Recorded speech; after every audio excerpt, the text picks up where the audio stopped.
Yo, what's up? Kamusta po kayong lahat dyan? Bagong ligo? Siyempre, hindi makumplito ang akong adlaw kung hindi ko makahalok sa akong duwa kabata. So, gintawag ko na ang akong nga subang na si Yesha nga makis na kay Papa. Then, ang ikaduwa, ang ako naman laki. Tantawa bala. Babay na, babay. Babay. Sakit pa napatulo ko ng tulog kaya nga dumang babae si Papa yun na. Yun, time check. It's 10 AM in the morning kaya kinanlanta na magbukas sa aton nga shop kay may mapatato naman nga bago. Ang iya nga ipatato ang Chicago flag then Mason.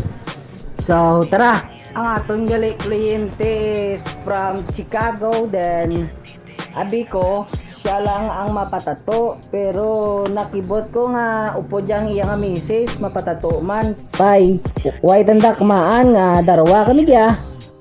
Fast forward ta anay kay manglimpyo tas ang shop antes ta mag-prepare sa aton nga mga galamiton kinanlan tagid maninlo kay ang yabok nga agi nagatapok sa may sagwa sang dalan magbukas ang perta nagasulod so kinanlan tagid siya limpyuhan kag syempre limpyuhan taman ng lamisa isprayan ta sang pangpahamot kag alcohol para pagsulod ni customer hindi baho kag syempre ayun tapos na po tayong maglinis bilati bayged nagwa na naman ang tagaalik ni Andre iplastar na subong ang aton lamisa kay base mag-abot na si kliyente ta sa amo ni nga punto kag syempre base makibot man ta kag hindi ta ka preparar so iplastar ta na temprano pa lang kay para pag-abot ya itapekto na lang ang stencil nga gin-drawing ta kagina kag para makasugod na tatato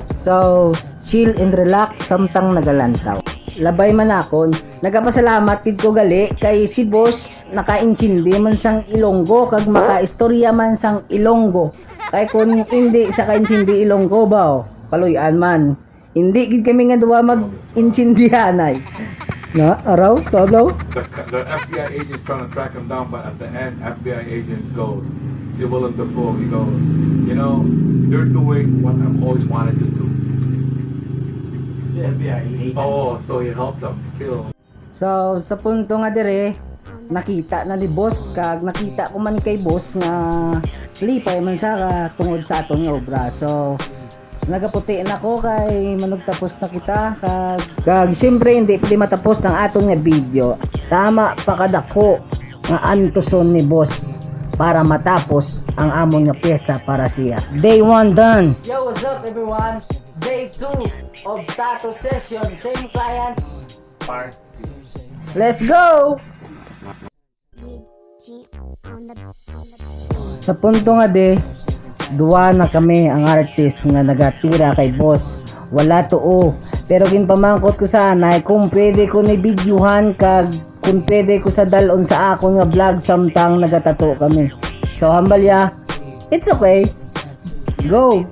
Thank you gid boss kay dako gid ang ginhatag mo nga salig sa amon sang akon man nga master so si boss ni dapat 2 days ni namon obrahon ang iya pyesa sa duwaya kabaga and nag-decide na lang siya nga i-double kill, triple kill, multi kill, maniac.